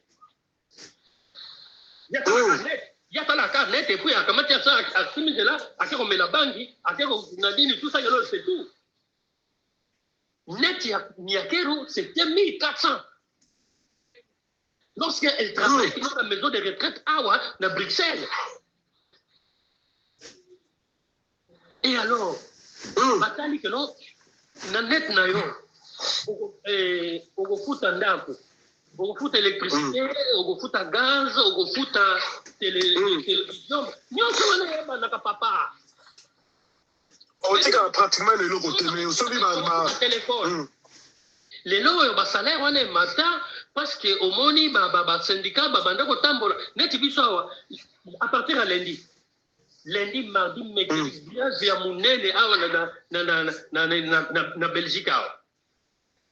Parce que le syndicat, il y a avancé, qu'on reçoit pension, et l'équipe est belé, et nous sommes travail, et puis notre salaire, oyo, et bazo matisate, biloko, et donc il y aura que nous, la grande ici en Belgique. Est-ce que ça va être non, ba kolande la bango te. Pourquoi que non ba belge va que non lande la bango. Bango na ba exemple ba Congo, exemple ba congolais, ba yebi que no yem tasimba ka ba congolais. Est-ce que boye baka mwana ya président oyo ya dema je pense o baka ngaki biloko na France. Donc vous croyez comme vous êtes en train de piller les pays comme ça. Mindele ba vandika ba kanga que non parce qu'il est Tshisekedi. Il est actuellement que notre président Nambokawana, il peut faire n'importe quoi que dans son pays. Merci beaucoup. Merci. Et pour prendre les boutons,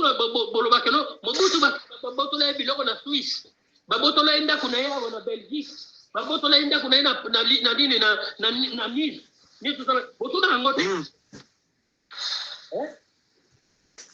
tout le monde est contrôlé. Voilà. Si vous n'êtes pas contrôlé, parce que Félix Tshisekedi que non ayebi na fiscal fiscal ya futa kate et ni tout ça na Congo n'évitez mais vous matez na panel et puis vous vendez à poto et vous êtes normal. Merci beaucoup na bande kona biso ya ba congolais oye bae ba matiawa on a quoi ko loba biloko esengeli ko ko loba na miso ya bato parce que on attaque fanatique ya Tshisekedi mais l'état on confirmer biso na M23 biloko les ate nanga ba détourner les ate bisimwa salaire bazo zo likolote avant to sala banquette na Goma trouver ba bisimwa bazo raconter ba go ba nanga bazo raconter bisimwa ou bien corner nanga et bisa du salaire là et bisa bino na mais il faut to yeba mais oui il faut to yeba là nano makamo fali to yeba salaire na ndengeni. Il y a tout à l'heure, bazana interdiction à s'occuper de ma yaba. Il y a des sacs qui binent. Ici, mon nanga, il y a des sacs qui binent dans une bavivaka. Mais ici, mon l'autre, ça où il y a le baki, bishop, le mot le baki awa. Mais ma vivaka ndenge ni, bato vivre, ba livre bango biloko lia, ba livre bango. Bazo vivre na sima ya batax, Goma, ezo vivre na sima ya batax. Banque ezate et loko moko pe ezate do bazo vivre na sima batak Goma mobimba azali citoyen Goma tracien bazo vivre na sima batak bazo vivre na sima batak ba collecte batak wana c'est vérifié possibilité de vérifier ba collecte batak wana zali c'est ça nalobi kuna moibi ezate biso pia moko bandako le Congo on peut tenir tout biso. Taxeleki makasi ba commerçant ba nini kuna peuple la Goma ba bita taxeleki makasi ko ba ngaba vivre ndenge nini ba na banque te ba na place moko te ba di ba bimisa tala ba za bimisa o di ke ba zo bimisa ke aide humanitaire ba wa aussi o di ke na ba bisimwa na ba ndanga ba na kaka ona ko bénéficier na ba aide humanitaire wana. Et la limite basal la carte bananga ba viva déjà ba lix moko bananga tala ndeko nzete wana bananga ba viva lix te nzete wana ezali nzete bapesaki ye na village na bango ezo nzete ya lix osomona corneille nanga ube bisimwa sosomonaka bango na bakuku talaka bisimwa ndenge alaka moto mboko ekolaka ndenge wana. Eza stratégie. Mais tu regardes là. Eza stratégie parce que tu as 15% à budget à Congo ou Takuna. 15%. Oui, il y a budget. Il y a budget à 16 milliards. Dans le bien, pour bango bakamata budget wana bakende nango. Il faut battre comme libanda. Ba uteke nango nani. Pour rapport à outil bima balobi que non jamais bako somba biloko outil ba côté kuna. Tu veux retourner là bango na maboko. Bango ko ba sala ni ba ko linga ngo. Ba camion ba tu ba selon ba tu ba camion belé. Ba belé. Camion, ils ont ba camion belé zo ke de Rwanda, ba camion belé zo le ke de Rwanda. Ils ont ba mine zo ke de Rwanda. C'est ça. Et que taka Rwanda na nzela. Ya moto lo to yeba. Na bala ki sa biso. Bala ki sa biso vidéo. Ndenge ba camion ezokende Rwanda mutu ba camion Rwanda non biso mutu ba camion ekendaka Rwanda ye wana wuti kofunda kuna ukekeno basala accord économique les États-Unis yango te sikoyo tona na kimo batala ki accord économique panage mais tokoyeba na promettre tokoyeba il faut toyeba ba corner nanga bazo vivre ndenge ni po ba umeli ba révolutionnaire ba umela rapidi pa emoko te bazo ke de presse na chine ya mo tango tokena kosoma biloko na kombo na biso na ndimite ke no papa yoka tina ba magasin ba versa suono ba quartier ni ake wakamati ya bimisi $200,000 en espèces ou à peine. Merci beaucoup. Merci, honorable. Merci. Et tant qu'on peut merci honorable. Bendenge moto musalo. Est-ce à cause la kaka na numéro compte moko. Ndeko. Bishop, il y a un lobby, hein. Merci beaucoup. Merci beaucoup. Merci. Totam Samaloba. C'est ça, je crois que tu contrôler déjà Sikoyo. Faut te dire, moko na moko ozala nini. Ngai bishop nazala nini, yo ozala nini. To yebaka tozotambola ndenge nini. Corne nanga zo vivre ndenge nini. Est-ce que Corne nanga azoka salaire te? Bisi mwande ezaona, donc azoka salaire te, ba vivaka ndenge nini. Il faut to yebaka Sikoyo. Ko ilobi, non, il faut to yebaka ndenge Sikoyo. Ya mwana fomo fongolela biso ba porte. Toyeba bo fongolela biso toyeba bozo vivre ndenge nini po ngai na yokaka Corne nanga aza na salaire te, bisi mwa aza na salaire te, bato nyonso ba gouvernement baza na salaire te. Bazana sa oh nga na zo information na yebi yango. Mais est-ce que ça ndenge wana? Est-ce que ça ba rapport ba taxe banani ba koma ba taxe bozo la Goma Bukavu ba taxe wana nani? Il faut to ba koyeba Sikoyo avant bokoma Walikale, avant bokoma Uvira, avant bokoma Katanga, Bipai, Nzungu, il y a richesse. Il faut ça. Quand il y a bien.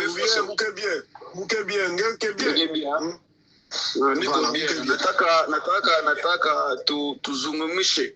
Unaona lugha yote ni lugha ya Kongo, Kikongo, Lingala, French, ni yote yake lugha beto.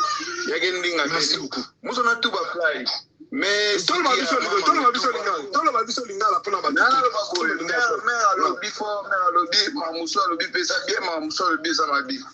Aye bamona no Kisekedi azalo ola Kabila te Kisekedi abotami na kini Kabila toyebete soka bima wapi ayamba mona teni na ye akoma mukonzi toyebi afini na ye te toyebi adresse na ye te mais Kisekedi toyebi adresse na ye Kisekedi akenda poto liboso ya Kabila eza ya kolobela te eza ya kolobela pete Kisekedi donc amona makambo liboso ya malamu liboso ya Kabila Kisekedi soka aza enregistré dans système ya Belgique ke balandela kama ba compte na ye ndeko na ngai ozangeke mbuta est-ce que na mokili oyo mutazaka na carte bancaire moko Kisekedi nena sapo mwasaka na carte bancaire moko ndeko na ngai na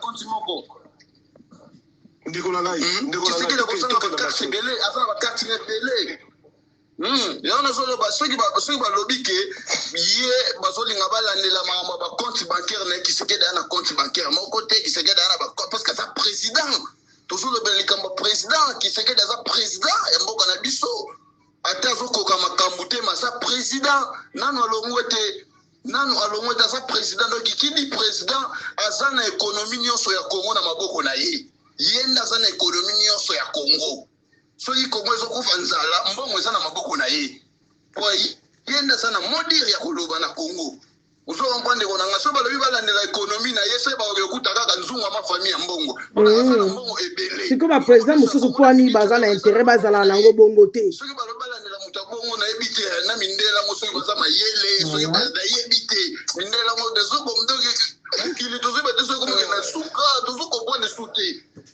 mundela ke kolandela konzi ya mboka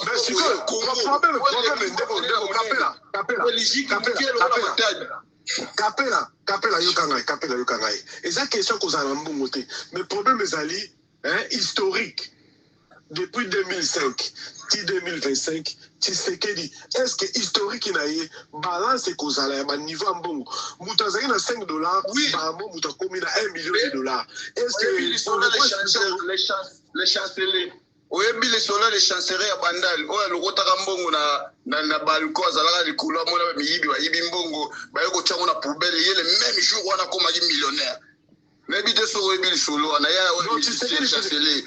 Tshisekedi auti olokota Congo kwa alokoti na ye Congo yango na komisi mbala moko riche akomi président aza nani te donc aza président aza bolole mwana mobali oyo aza nana bamandani te okotele bajour aza nanu ndeko na ngai donc ça veut dire que aza na économie ya mbongo ya mboka na maboko Ceux qui j'ai commis écoute ça $100. Hier, il y a aussi $50 j'ai commis. Ceux qui pour marcher l'écoute ça $20. Il y a aussi $5. Il y a pour marcher l'on a dit. Ah aussi normalement. Ballon on a vu sur la banque Belgique, ballon on a pour la ligne. Et puis il se dans la maison à banque partout. Tout le monde a ça na Brésil. Attaque il attends beaucoup mon ça t'a bien on va kende. Attaque États-Unis. Ballon on a vu sur la Belgique depuis quand la ça Capella. Pour la liaison normale, président Azaki est l'autre côté. Mais là, on a un million, et puis oui, il a la passe.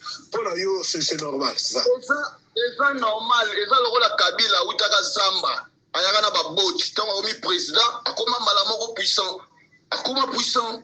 Pourquoi toujours exemple Kabila, Kabila a Zamba. Ayebi kutu mindate, ayebi mindate. Nenga sabon Kabila eko tanga classe na kisasa. Malakise français na kisasa. Malakise lingala na kisasa. Na ebite ne wona ngato bilo muso shoka kama. Eza normal. Mutu ayebo nazo ime mababisi. Bato bise bisi songela, il connaît même pas lingala. Il connaît même pas le parler français, parler swahili. Bon, swahili eza langue te. Président. Ne wona to ebite so kitango Kabila comme président. Ba vidéo ça ko se enregistrer te to biso to sala ko mona te mato ezalaka te mais natonga Kabila nemi se font natonga Tshisekedi nemi se font tanga pe commenter mo ande bato ba fingo parce que bimi ba bolole na kacha bato na ebite ndeni bo supporta ka ba finga nga na kacha ba commentaire bo apomela biso ba avion na biso ko tchengo na kinga kati e comme ba restaurant nani loba. Qui a parlé? Nala loba comme ça ba restaurant de luxe na ye ayambela ba bande kone ba Rwanda. Nana loba est-ce que ndeko est-ce que yebi ndenge Kabila tikaka mboka na 2018? Est-ce que ozo kanza? Oui. Et puis so otali mboka ndenge za lelo. Otali mboka ndenge za lelo. Okopesa Kabila merci te. On pèse à Kabila merci. Na merci na Kabila ndenge atikaki pouvoir na légère. Aboyaki na kobeta masasi, aboyaki na bato bakufa. C'est ça. Merci beaucoup. Ndenge atikaki bato basengo kitsa bato balembi koyoka baizo. Bairondi na yazo sala bishop. Ota ba commentaire bato baboyi te. Autrement, ça les logoté à Bomamboka, ayako pakolande peinture, n'habite sur la boîte n'est pas peinture, à peu près des salades, il y a ayeko pakola peinture, à pakola peinture, et puis il a rien fait. Il a rien fait, c'est lui qui a mené les Koulouna, il a mené les biso Batomalia Kabamboua, il a biso Nio, qui salité Nio faisait qui ça yende. C'est lui l'auteur. L'auteur à Mboka, il y a des autres à Mboka, ça yé. Biso tout le monde a Moutoumoussou, tout le monde a Kabila.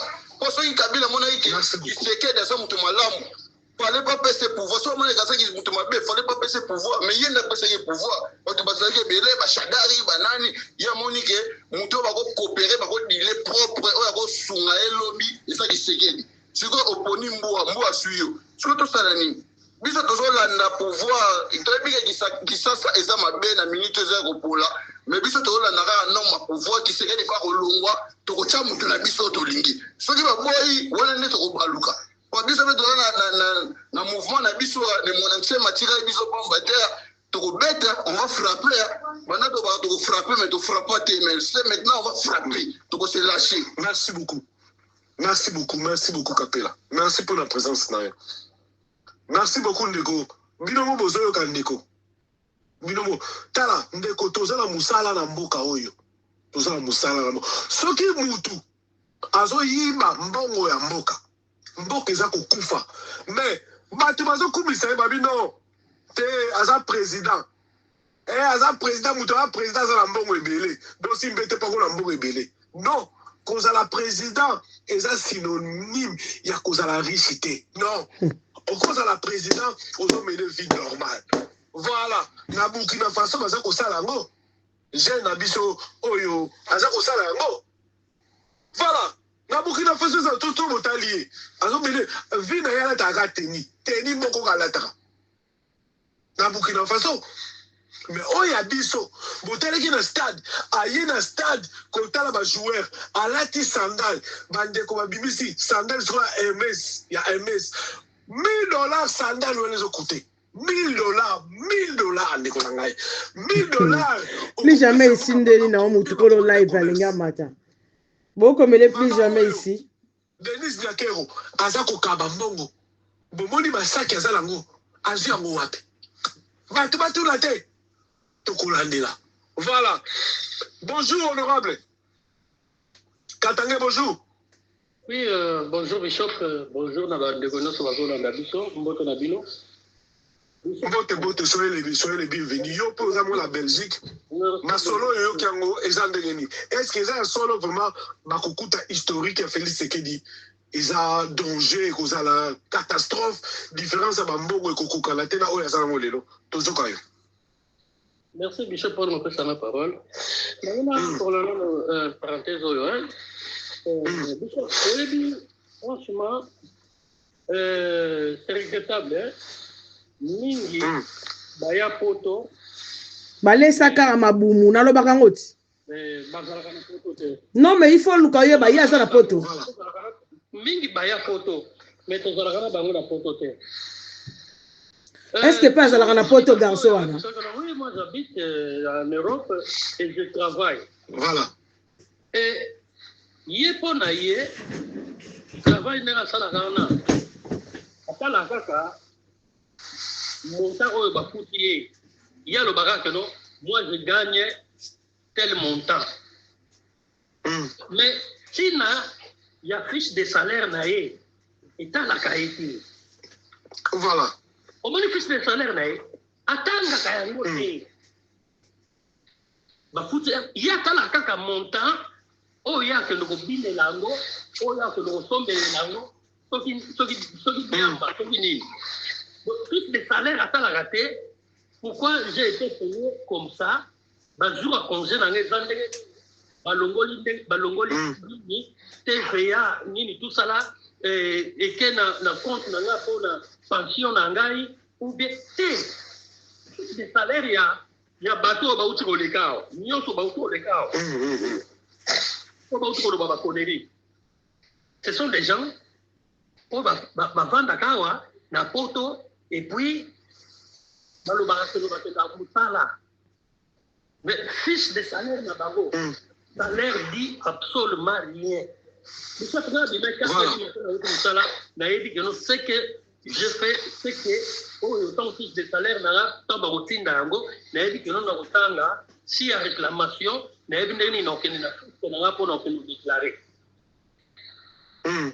que bato ba yebi na fisc ya fisc ba yebi na bango te ya ga non impôt ba futi ga impôt donc ba futi impôt na yo na fiche de salaire na les cas indemnisés ba yebi yango. Voilà. Donc ils ont fait sortir des conneries ici na miso bato en public pour ça qu'on est manque d'intelligence na bino mais non na yo qui passe pendant qu'on bateau bazaliawa. Est-ce que vous savez que notre problème il y a contrôle, il y a pour ne pas contrôler famille qui fait que des gens à le loter. Ah ouais, la Belgique, il y a déjà le journal la Libre Belge. La Libre Belge, c'est bien ça que le journal là que non que la famille Tshisekedi sous l'œil de la fille belge. Et ça m'a comme le loté. Maman, elle a mis à terre na Félix, la famille Tshisekedi sous l'œil de la fille belge. Donc, et si ma banda qui a enquêté bango depuis Kala. Voilà. La fiscale. Donc, police, il y a fiscale. Et enquêter déjà bango, et puis, preuve déjà, pesi yango. Voilà. Donc, on a attaqué Boé, donc, bandit qu'on a entamé. Félix Ndrazana a mis. Est-ce que Boé Bakatina Félix a l'obake, salaire naé, aye bien goté. Voilà. Lorsque la maman. Quand tu n'aimes pas monnaie à Souka Zenango, ils ont $200. À Maramoka, Fatia Zena $200, Maramoka, mon anniversaire contacté, et ça $300,000. mutalonga na $200,000, mutalonga na $200. Félix Tshisekedi, mukolonga qui pouvoir aller na $200 na compte. Mbala moko, le lendemain, Fati a commis na 300,000. N'est-ce pas ça joue moko? $300,000. Babé, je vous mets tout là. Vous mettez tout là. Voilà. Maman révolutionnaire, bonjour. Bonjour, Papa Bishop. Bonjour. Voilà. Yo, ça, Belge, yo, bon, ça, on va dans la Belgique, je crois. Les solos, il faut expliquer Bishop bien. Qu'est-ce qui se passe? Maman, et puis, tu as un peu mouqué dans la révolution. Tu as expliqué Bishop Malam, tout ça, Koyoka. Dans le système à contribution, il y a contribution. À l'élection passée, mon mari a fait 10 ans comme échevin de contribution qui a géré cet échevinat-là. Ngai na koki kozala na sac ya kolekisa salaire mbala ngate na restaurant bakoya na ndako na ko contrôler. Vous jouez avec la Belgique. Vous jouez. Vous jouez à. Moi j'ai déjà eu l'ISI parce que c'est ma contribution. Il y a les services l'ISI et la ndako. Bandi sur la ndako na yo, vous n'avez plus rien à toucher. Ils vont contrôler. Vous devez sortir les factures de tout ce que vous avez acheté. Même TV, même radio, il faut la dire ça. Il faut bien s'en partir. Tout. Étant qu'une femme de politique, il fallait qu'elle se justifie. Comment? Qui a acheté? Parce que tu as l'argent. Où? Salaire à Mobali. Moussala Nanga. Donc, un moment, au moins, on dit, viens à étranger, on les mène mal. Voilà. À un moment, vous devez absolument vous intégrer. Vous parlez des couple présidentiel. Pour la Belgique, ils sont rien. Ils sont présidents au Congo, pas ici. Ici, c'est des individus qui jouissent totalement des systèmes belges. Parce que ces gens, Batika qui va adresser la Bango Awa, je l'ai dit en Lingala, parce que pour les soins médicaux, on a pour la mutualité les soins médicaux. Mais quand vous avez la mutualité, vous devez avoir justifié vos rentrées. Basala qui peut bailler, bagarder ba mango ya bango. Bagarder ba mango ya bango, ba chômage ya bango, yango ba yaka ko pointer, ba moni Belgique zoba. Parce que la Belgique ezalaka, kombo so komi yango, accent sur les angi ezayote. Et c'est ce que vous en avez. Voilà. Bamitiatia Bachisekedi, Bavana Bachisekedi, Bazakadi Bara Bakombo Anati. Non. Ce qu'on balou, c'est comme Antoine Félix, ce qui n'a qu'un. Mais, à niveau de la présidence, il y a des choses qui se passent. Voilà. À l'intégralité des citoyens belges, le couple, il est belge. Et ça, il est belge. Donc, on va soumis à la loi belge. Donc, ils doivent justifier leurs comptes, leur luxe, et ils vont justifier en gros. Où est-ce qu'ils ont eu l'argent? Il a fallu. Mais c'est Gilles Azolba Awa. Au qui concerne un étranger, mais vous devez signaler votre salaire. Au qui consomme Banda Kona Congo, il faut enregistrer en gros Awa. Ah oui. Donc partout on son mandat qu'on faut aux citoyens belges de justifier un couleur là que ça.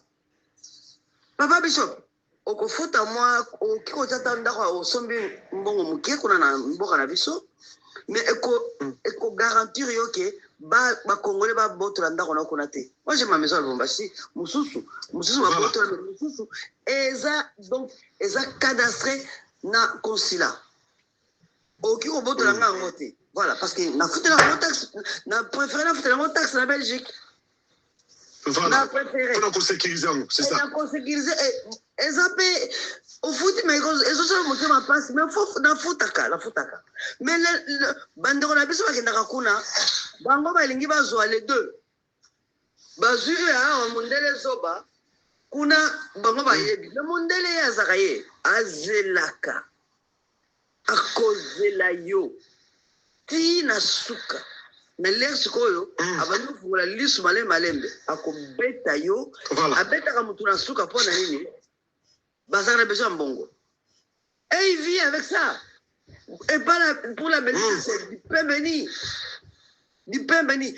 Bango, il faut pas façon, oh, comme la souka, pour pas tout d'un coup. Tout d'un coup. Parce que, bango moroté, bango nyonso, malem. Même Madame Kaikwamba, elle a fait une grave erreur à la plainte. Parce que, qui savait que c'était elle la ministre au niveau de l'Allemagne? Au moins, il y a des gens qui il y a ami ministre Allemagne va comme Gotala. Alors, les ministres étrangers, parce que là, on va combien? Il y a plus qu'on va relander là. On se comprendre. Donc, maintenant, on va vendre à l'incognito, n'a pas moi, qui va changer. Peut-être pas en Allemagne, il ne s'appelle pas Kaikwamba. Ah oui! Comment vous voyez? Bango va changer ka, bakombo va pesa comme tous les bango ça la kuna, va changer ka yango na ndenge na bango. On se comprend. Donc ils frappent leur nom, d'accord changer pour eux comment mutu mususu encore au moni mundala baka otokokani bakokani, tu vois ce que je veux dire? Bakokani. Voilà. Du moment où bimisi mutu bien, il va croire bien. Parce que quand quelqu'un va accuser, le bidon à sa ministre, elle est allemande. Bango, tout de suite, Bango ben le gouvernement allemand. Ah, vous connaissez madame? Enquête à Bango Bandi. Bango va vendre. Matos, Mbongo.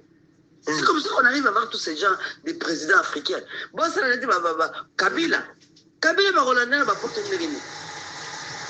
Il y a un adresse. Omoni, il y a du tout. Ni moi, rien. Donc, incognito. Ma président, luxe. Il y a Europe. Pour vendre l'Europe. Ceux qui vont profiter d'un système. Et à ma bête. Mais la famille Tshisekedi, le père Tshisekedi lui-même, le père Tshisekedi, il a raté l'État aussi belge. Ah oui, papa Tshisekedi. Ah, balaki na ndeko na bango moko molu ba botelaki bana mapasa. Papa Tshisekedi. Bana ngo bazana bazotelingana. Pour maman Martha Lingi ba bote. Tu vois, les problèmes bango ba donc dans la bango Belgique et c'est les autres tanga ba qui dans ba faute belé bango ba pousser en route pour ba pousser en faute comme ça ba zo bien. Maintenant ils sont à la recherche à Moutounios dans la plainte je vous dis pour le moment en Belgique pour d'abord comme les Dieu avocat gratuit ba grand avocat ba luka ba plainte ba ya couple Tshisekedi to ba li ba ko coincer bango. Donc c'est ça. Mais maintenant, qu'est-ce qui va se passer après? Ceux qui ont croient que l'historique est ma compte d'Abango et qu'on explosé, ma différence est qu'on a inexpliqué. Vous imaginez des choses. Au fait, du moment l'instruction rentre au parquet, je crois que le parquet, premièrement, il bloque les comptes.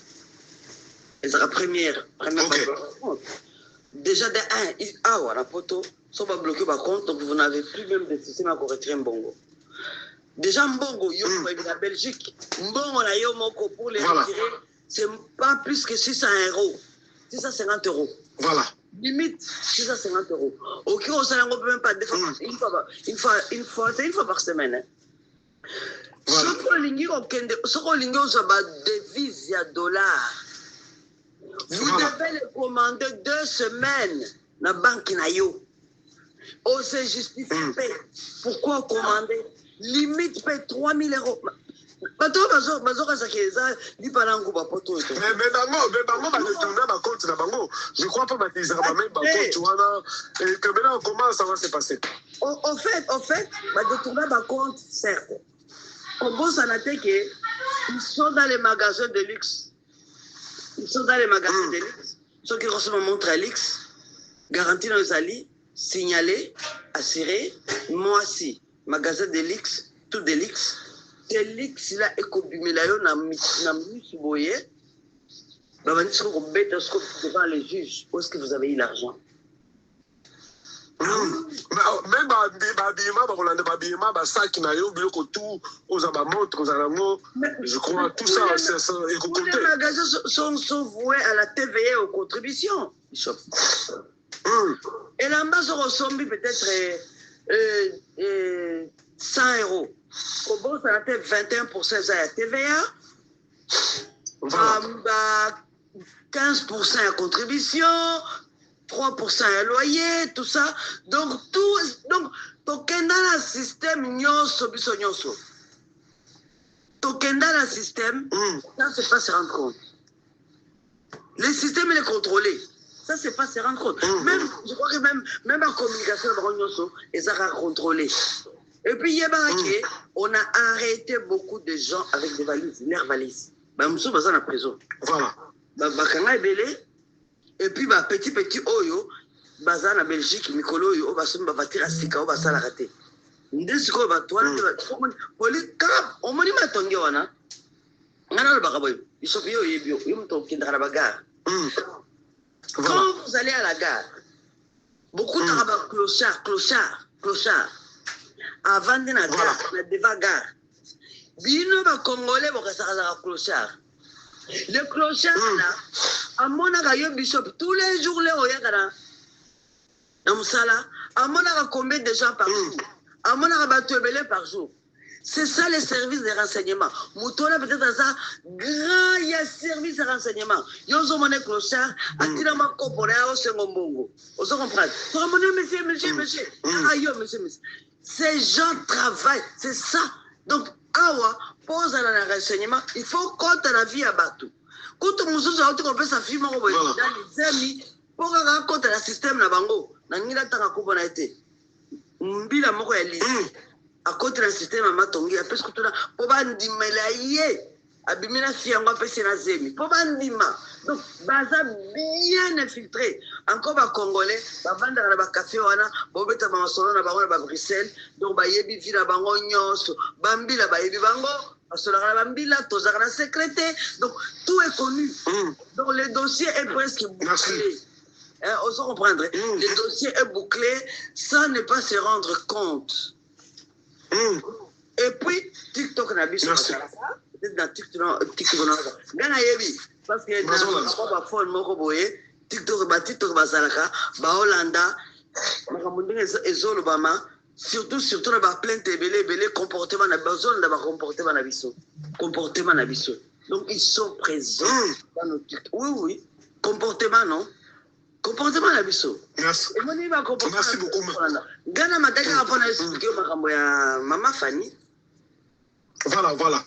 Yo le baki lobi no. Nako nazana phone na yo, nako benga yo à partir ya ça la programme, ça la programme. Voilà. Les deux nako benga yo nako lingana sala na yefe mbeli pour bazala misala. Comme ça vous rendez-vous pour azama plutôt les deux. D'accord, on est disponible. Voilà. Le 2 décembre. Comme ça, beau solo là, parce que on est la garantie pour Ayaka déjà consacrer la babozo dans TikTok. Comme ça, il y a un dossier à Bongissa. Comme ça, la émission a bien. Voilà. Vous voulez pas comprendre comment est-ce que Bazo Sala, comment Basalaka et tout ça, je pense que c'est aussi une très bonne chose. Donc, pour ce lango, donc, tu reviens dans les dingues, dans Zabakoto, déjà. Merci beaucoup. Voilà, pour le moment. Merci beaucoup. Merci, formation malade, mon avis que, ok, merci beaucoup, là, c'est payé. Merci, Nakiti, merci. Merci beaucoup. Merci beaucoup, Maman Nabiso, la révolution. Voilà, tiens la biso, j'aime. Il faut Tolanda. Mbongo ya bato, bazo dirige biso, bakomi na bambongo, bakomi ndenge nini. Il faut Toyeba. Voilà, Capella, bonjour.